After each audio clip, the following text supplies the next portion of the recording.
is Vlogmas day 19, so we will light our candle as we always do. Here we go.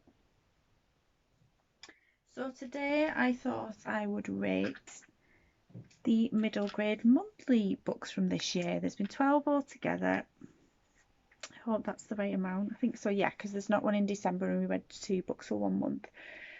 So I will put a picture here of all of the 12 books just in a little collage so you can see them all.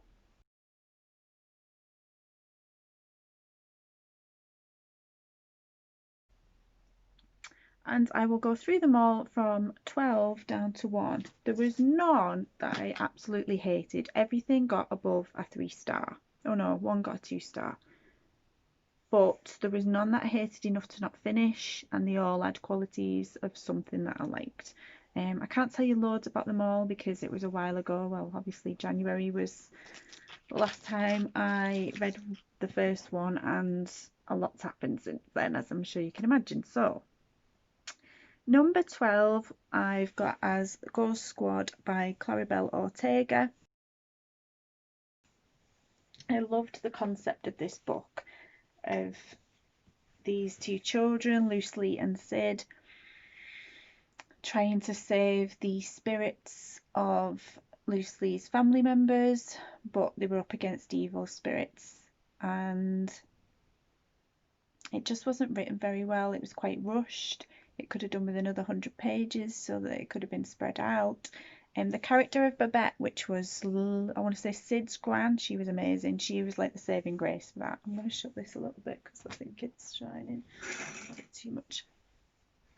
So yeah, that was my least favourite of the lot. I think I gave that 2 stars. 11 was The Girl Who Stole an Elephant by Nizrana Faroo.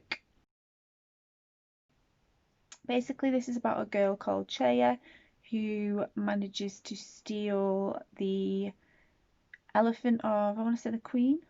Is it a queen?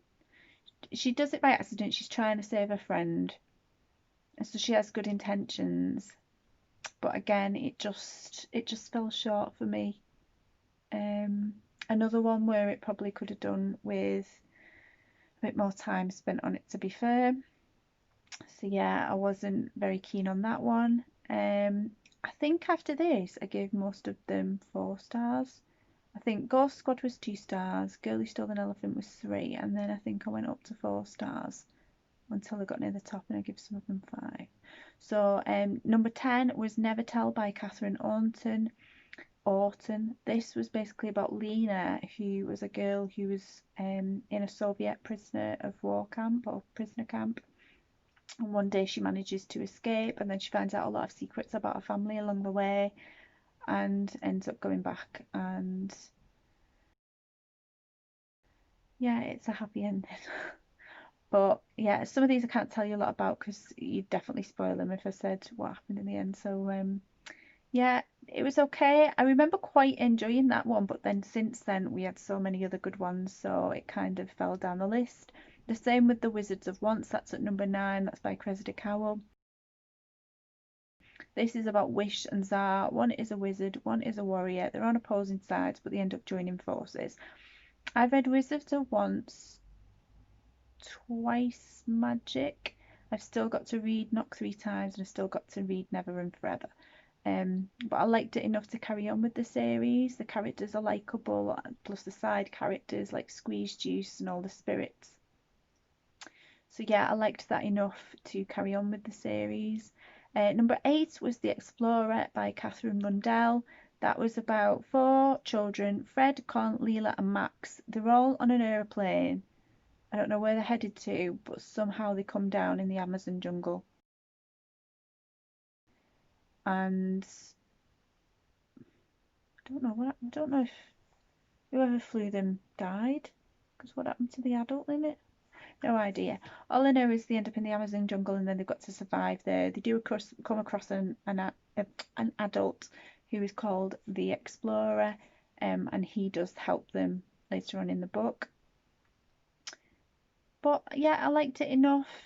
I think the fact that then an adult kind of helps them in the end kind of detracts from the fact that it's because it was a bit Goonie style at the beginning. They were looking after themselves and there was no adults around, but yeah, I still liked it. Number 7 I've got as the Jumbies. Really enjoyed this one. This is by Tracy Baptiste. It was the only one that I couldn't get hold of at the time, so even though some of them I've had to watch the live show a bit later anyway because of my late reading, this one I just couldn't get hold of at the time, so I read it a few months later. It's basically about a little girl called Corinne, who is born.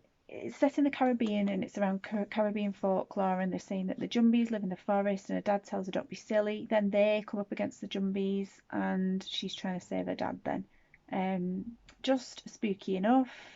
There is another 2 books in this series, I've been informed, so I'll be carrying on with that. So I really did enjoy that one.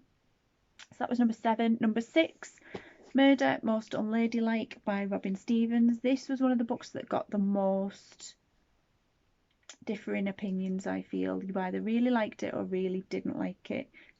I think a lot of people found it problematic because of the time it was set in. There's a lot of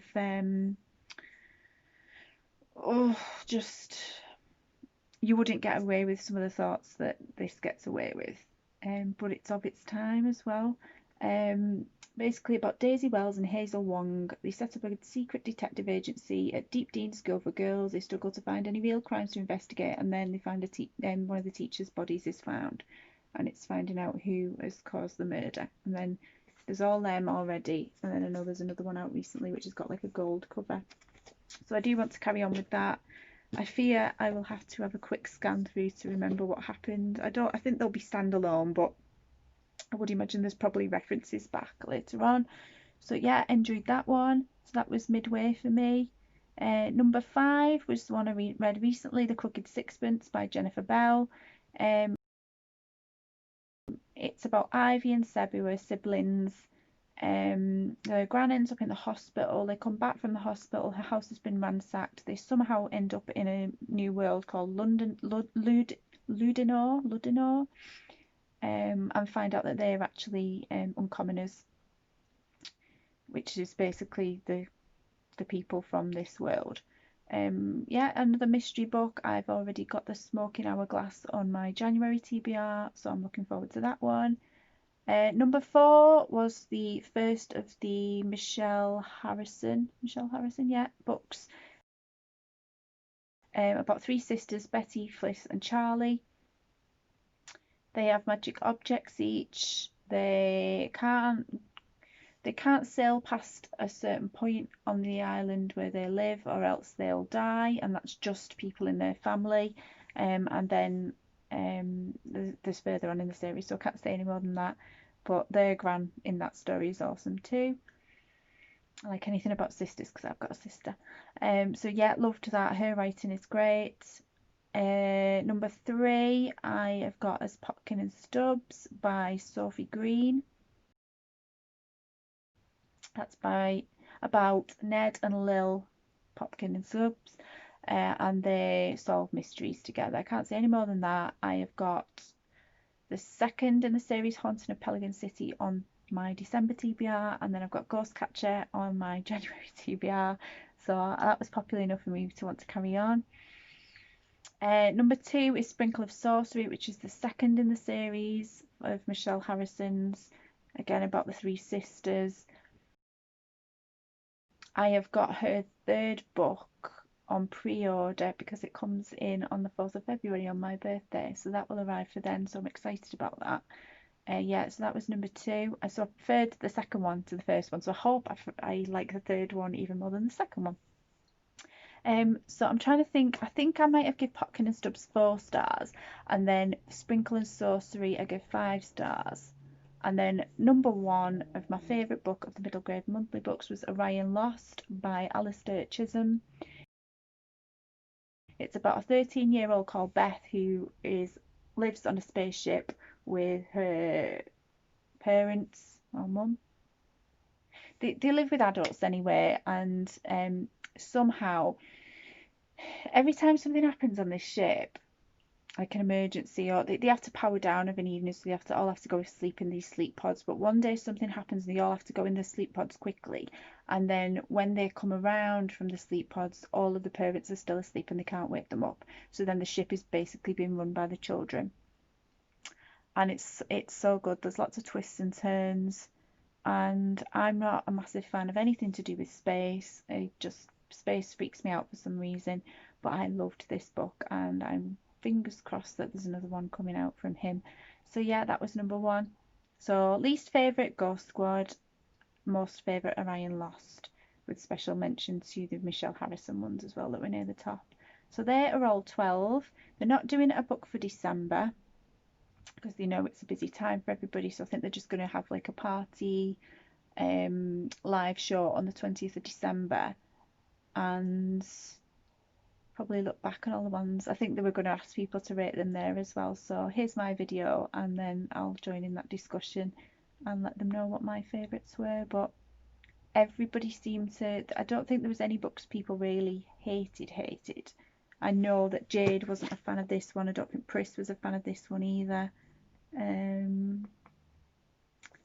But yeah, they did really well, because there's a lot that I'm carrying on with series now. Carrying on with the Michelle Harrison series, carrying on with the Sophie Green series, carrying on with the Jennifer Bell series, carrying on with the Robin Stevens series, carrying on with the Cressida Cowell series. So they did well suggesting these to me, and I've had a wonderful time, and I'm going to keep going. So I will link Jade's and Gavin's channel below, and yeah, go and check it out, because that's how I'm finding out about most middle grade as well. So that was the end of Vlogmas day, what are we on, 18? And are we 18? No, we're 19. And I will see you tomorrow for Vlogmas day 20. Bye.